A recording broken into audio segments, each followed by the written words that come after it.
जी, मेरा नाम मैं मिसेस इरशाद हूँ। मेरे शोहर का नाम मोहम्मद इरशाद है। मेरा ताल्लुक़ पेशावर से है। मेरे शोहर एक सरकारी इदारे में अच्छी पोस्ट पर फाइज़ हैं। मैं खुद एक आला तालीम याफ़्ता हूँ और यूनिवर्सिटी में बतौर मुअल्लिम फ़राइज़ भी अंजाम दिए हैं। कुछ अर्सा कबल एसपी आरिफ, जो कि चारसदा का डीपीओ भी रहा है, अभी ऑन ड्यूटी है, उनकी फ़ैमिली का और हमारी फ़ैमिली का आपस में काफ़ी मिस्बत ताल्लुक़ रहा है। फ़ैमिली का एक दूसरे के घर आना जाना भी रहा है। तकरीबन 1 डेढ़ साल से एसपी आरिफ मुझे इस बात पर हरासा कर रहा है कि आप मुझे अच्छी लगती हैं और मैं आपसे शादी करना चाहता हूँ और अपनी हस्ती बस्ती फ़ैमिली को छोड़कर मुझसे शादी कर लो। अल्हम्दुलिल्लाह मुझे किसी की ज़रूरत नहीं है, मैं अपनी फ़ैमिली के साथ अच्छी ज़िंदगी गुजार रही हूँ। अब चूँकि वो पुलिस के महकमे में एक आला ओहदे पर फ़ाइज़ है, जिसकी वजह से वो अपनी ताकत और इख्तियारात का गलत इस्तेमाल करते हुए मेरी फ़ैमिली को मुझे हरासा कर रहा है, सख्त ज़हनी अज़ियत दे रहा है। इतनी इसने अज़ियत दी है जिसकी वजह से मैंने 12 अप्रैल को खुदकुशी करने की भी कोशिश की और एलआरएच भी पहुंची हूँ। ज़बरदस्ती शादी करना, शोहर के सामने बिठाकर, नामहरम लोगों को बिठाकर, आप मुझे बताएं कि इस्लाम इस चीज़ की इजाज़त देता है कि इस तरह तलाक दी जाती है, इस तरह शादियाँ की जाती हैं। फिर वो मेरे शोहर का पीछा करता है, उसको हरासा करता है, उसको ज़ोर देता है कि अगर तुम ये काम नहीं करोगे तो मैं अपनी बीवी को तलाक नहीं दोगे तो मैं तुम्हें कत्ल कर दूँगा, और तुम्हारी बच्चों को भी कत्ल करवा दूँगा। मेरा शोहर इस चीज़ पर आया था कि ठीक है मैं तलाक दे दूँगा। जब वो चीज़ पर आता है तो फिर ये पीछे हो जाता है। वो कहता है कि भाई मैं आपसे शादी नहीं कर सकता क्योंकि आप फ़ोन मेरा नहीं उठा रही हैं, आप ये काम नहीं कर रही। वो हमारे घर में इतना अजीब सा इसने माहौल बनाया हुआ है कि हम लोग बस बहुत ज़्यादा तंग हो चुके हैं, बहुत अज़ियत में आ चुके हैं, क्योंकि ये एक एसपी है, ये पुलिस में है, ये सब कुछ कर सकता है, ये सब कुछ कर सकता है और ये कर रहा है। इसके अलावा हम लोग एक सीधे साधे इज़्ज़तदार घराने से ताल्लुक़ रखते हैं, सब कुछ सहते रहे हैं क्योंकि जानते थे कि आरिफ का हम कुछ नहीं बिगाड़ सकते हैं। वो हर जगह अप्रोच रखता है, हर इंसान को गवाह के तौर पर लाएगा और हमें भी हर काम में फंसाएगा, चूँकि इस मौके पर भी उसने कर दिखाया है। मैं तकरीबन सितंबर में आईजीपी साहब के पास तमाम सबूत के साथ गई थी, अपना पूरा रुदा सुनाया, लेकिन तहार किसी किस्म की कोई हमारी किसी ने हेल्प नहीं की। ठीक है, तो उस शख्स का, डीपीओ आरिफ का, इसी तरह मेरे घर आना जाना रहा है। हमें धमकियाँ मिलती रही हैं, फ़ोन पे भी कांटेक्ट इसी तरह करता रहा है, शादी पर ज़ोर देता रहा है। वो कहता है कि अगर तुम इस तरह से मेरे साथ ताल्लुक़ नहीं बनाओगी, शादी कांटेक्ट नहीं करोगी हमसे, किसी तरह का कोई वो नहीं होगा तो वो फिर हमारे घर के बाहर आके खड़ा हो जाता है और बहुत ज़्यादा तंग करता है, बहुत टॉर्चर करता है।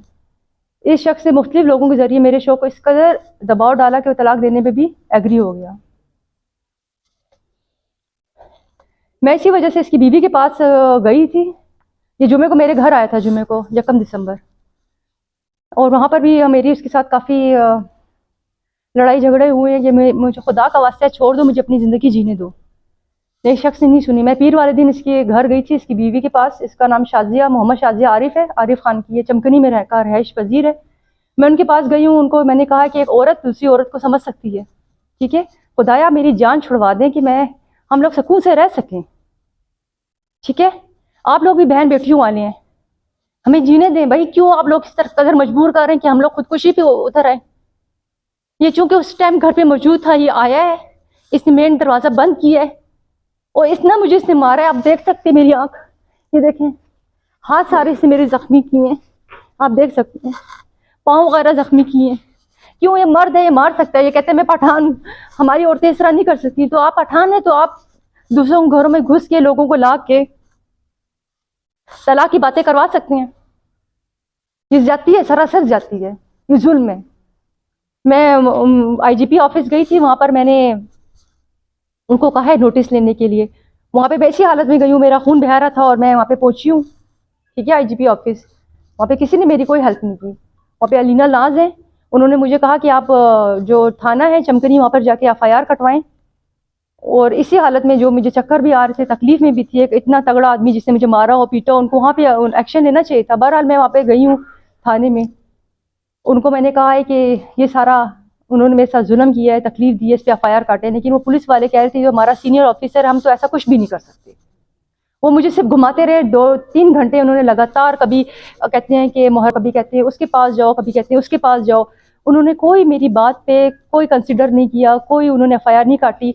इलाके एक औरत को मारना एक बहुत जुर्म है, वो भी ऐसी औरत को जो आपकी बीवी नहीं है, बहन नहीं है, बेटी नहीं है, इतना ब्रूडली मारना।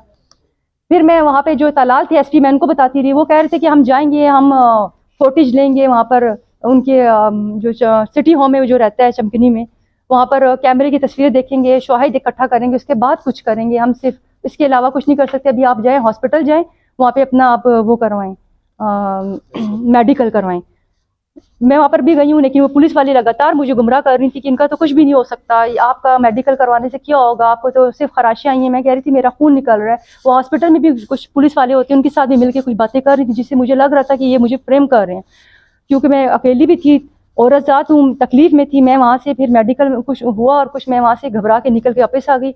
फिर मैं उनके पास आईजी ऑफिस आई हूँ कि खुदाया, आप लोग एफआईआर भी नहीं काट रहे, इस बंदे का कुछ कर नहीं रहे हैं। और एसएचओ वहाँ पर मौजूद नहीं था। एसएचओ कहाँ गया हुआ था?